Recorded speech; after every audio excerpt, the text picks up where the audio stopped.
कक्षा 12वीं लेखा शास्त्र में हम लोग अध्याय 12 वित्तीय विवरणों का विश्लेषण पढ़ रहे हैं और आज इसके पहले क्रियात्मक प्रश्न का अध्ययन हम लोग करेंगे। और जहाँ पर हमको कहा गया है तुलनात्मक आय विवरण 2004 और 5 के लिए तैयार कीजिए। जैसा कि यहाँ लिखा है तुलनात्मक आय विवरण, नाम से स्पष्ट है कि इसमें तुलना करनी है हमको हर मद का कि 2004 में कितना था, 2005 में कितना है, परिवर्तन कितना हुआ और परिवर्तन का प्रतिशत क्या है।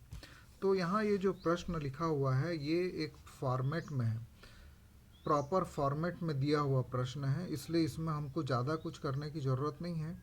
यदि प्रश्न फॉर्मेट में नहीं दिया है तो इसी प्रारूप में हमको पहले बनाना है, उसके बाद उसके आंकड़ों को लिखना है जैसा प्रश्न में लिखा है और उसके बाद तुलना करनी है। तो समय को बचाने के लिए मैंने इस प्रश्न को एज इट इज़ जैसा यहाँ पर लिखा हुआ है कॉपी में लिख लिया है। तो कॉपी में लिख लिया है तो हम लोग लिखेंगे ऊपर में हेडिंग नरसिम्हा कंपनी का तुलनात्मक आय विवरण 2004 एवं 2005 के लिए। तो हमको ये जितने भी लाभ हानि खाते के मदें हैं वो दी हुई हैं। 2004 को हम लोग पहले लिखेंगे, उसको ए मानेंगे। 2005 जो चालू वर्ष है उसको बी मानेंगे, हमेशा इसको पहले लिखेंगे गत वर्ष वाले को, फिर 2005 जो चालू वर्ष है उसको बी मानेंगे। उसके बाद हमको करना क्या है, सी निकालना है। इसमें हमको परिवर्तन पता चलेगा कि इस साल कितना बढ़ा या कम हुआ। यदि कम हुआ है तो उसको हम लोग ब्रैकेट में या माइनस करके लिखेंगे। तो इसको बनाना चालू करते हैं। हम लोग देखेंगे यहाँ पर है 7,25,000 और बी में है 8,15,000। तो हमारा सी का फॉर्मूला है बी माइनस ए, अर्थात हर एक मद को हमको इस मद से इसको घटाना है। तो 8,15,000 को से 7,25,000 घटाएंगे, आएगा 90,000। माइनस, यहाँ देखिए माइनस लिखा है विक्रय वापसी, 15,000 में से 25,000 घटाएंगे तो 10,000 आएगा, मतलब माइनस 10,000 आएगा।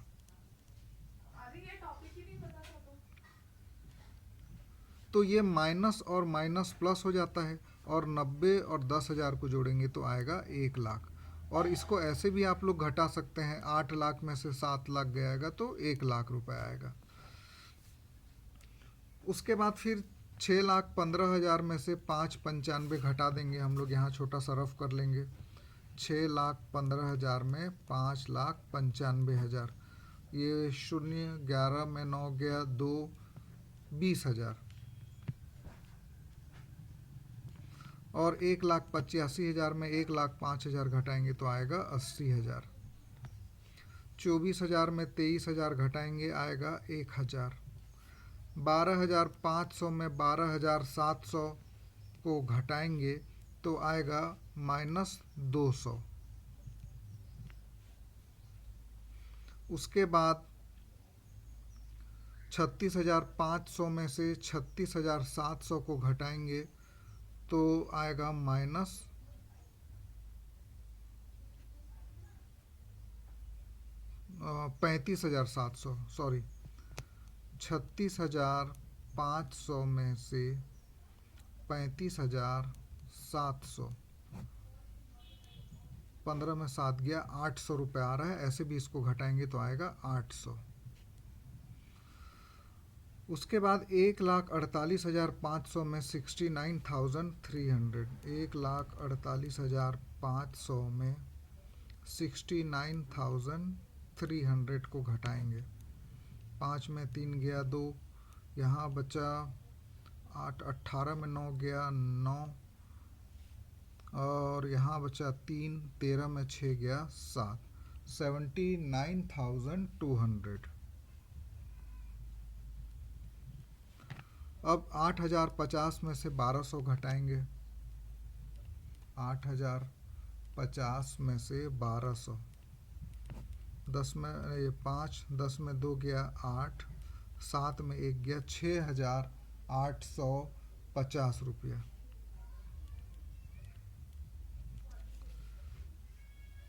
अब इससे इसको घटा के भी निकाल सकते हैं और ये दोनों को जोड़ने से भी हमारा उत्तर आएगा। 8 2 10 का शून्य हासिल, 1 9 1 10, 6 16 का 6, 86,050 रुपया आएगा। अब उसके बाद से इसमें से इसको घटाएंगे। 1940 में 1750, 14 में 5 गया 9, 8 में 7 गया 190 रुपया। और उसके बाद फिर इसमें से इसको घटाएंगे तो आएगा 1,54,610 में 68,750। 11 में 5 गया 6, यहाँ बचा 5, 15 में 7 गया 8, यहाँ बचा 3, 13 में 8 गया 5, 4, 14 में 6 गया 8, 85,860।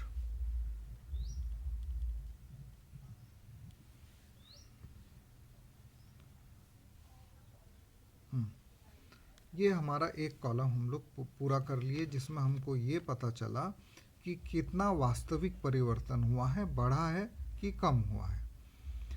जो कम हुआ है उसको हम लोग ब्रैकेट में लिख देंगे। अब उसके बाद हमको आखिरी कॉलम निकालना है, और आखिरी जो कॉलम है वो है D = C/A × 100, मतलब C/A × 100 करना है। जैसे एक ठोकर मैं निकाल के समझा रहा हूँ आप लोगों को। D बराबर है C/A × 100। तो जैसे पहला मद है उसमें C है 90,000 अपॉन 7,25,000 गुणित 100। तो इसमें ज़्यादा टाइम लगता है ये परसेंट निकालने में, तो इसको हम लोग निकालेंगे तो आएगा, ये 3 0 कट गया और ये 3 0 कट गया। उसके बाद हम लोग 5 से डिवाइड करेंगे, 18 पंचे 90 होता है, 5 एकम 5 दूनी 10, 125, फिर 25 पंचे और 25 चौक 100।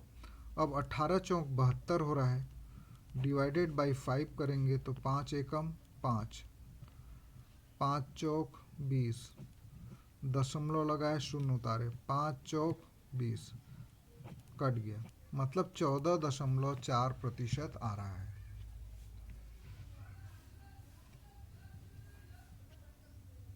एक बार फिर से चेक कर लेते हैं।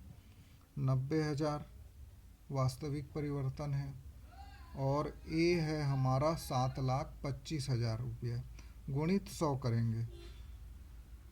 18 चौक 72, 18 5 8 40 का शून्य 9, ठीक है। और 5 से इसको डिवाइड करेंगे, 5 एकम 5 2, ये थोड़ा सा गलत हो गया है, फिर से इसका कैलकुलेशन कर देता हूँ मैं। 90,000 गुणित 100 बटे 7,25,000, ये 3 शून्य कट गया, ये 3 शून्य कट गया। 18 पंचे 90 और 5 एकम 5 2, 5 चौक 20 2, 5 पंचे 25। अब फिर 5 से कर देंगे, 5 दूनी 10, 4 5 निया 45 और 5 विषम 100। अब ये दोनों को हम लोग गुणा करेंगे तो आएगा 18 दूनी 36 भागित 29, 29 1 जा 29। अब 16 में 9 गया 7 0। अब 29 30, 3 तो ज़्यादा हो जाएगा, 2 जा लेना पड़ेगा, 2 18 का 8 हासिल आया 1 4 और 1 5, तो ये आ रहा है 10 में 8 गया 2, 6 में 5 गया 1, दशमलव लगाए शून्य उतारे, 4 जाएगा उसके बाद, तो 12.4% यहाँ पर आएगा। यहाँ पे ऊपर में एक बार परसेंट लिख देंगे तो नीचे में लिखने की ज़रूरत नहीं पड़ेगी। उसी प्रकार से दूसरे का निकालेंगे हम लोग। C है 10,000, A है 25,000 इंटू 100, ये 3 जीरो कट गया, ये 3 जीरो कट गया, 5 5 जा 5 20 जा 5 2 जा 22 जा 40। तो ये 40 जो है ये माइनस में है, तो इसको हम लोग ब्रैकेट में लिख देंगे बस। उसके बाद तीसरा यहाँ 1 लाख है, 1 lakh divided by 7 lakh into 100। तो ये तो कट जाएगा, ये भी कट जाएगा, तो 100 डिवाइडेड बाई 7, 7 1 जा 7,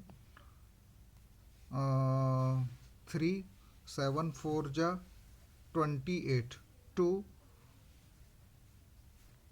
7 2 जा 14, बचा 6, फिर 8 जा, तो ये आ जाएगा आपका 14.28%। ऐसे ही हमको सबका निकालते जाना है। उसके बाद इसका आ जाएगा 3.36, इसका आ जाएगा 76.19। ये मैंने निकाल के रख लिया है क्योंकि बहुत समय लगेगा इसको निकालने में।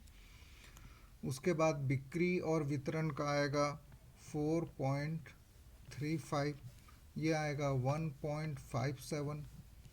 उसके बाद आ जाएगा, इसको माइनस में आया था इसलिए इसको ब्रैकेट में लिख देंगे हम लोग। फिर उसके बाद आ जाएगा 2.24, उसके बाद आएगा 114.29, उसके बाद आएगा 570.83,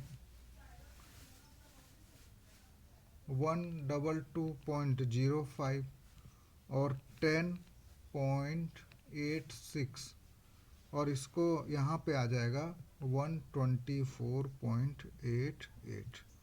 तो ये हमारा असली उत्तर होगा 124.88। तो इस प्रकार से तुलना करना है हमको कि क्या वास्तविक परिवर्तन हुआ और उसके बाद उसका प्रतिशत निकालना है। सूत्र विधि द्वारा बहुत ही आसान है।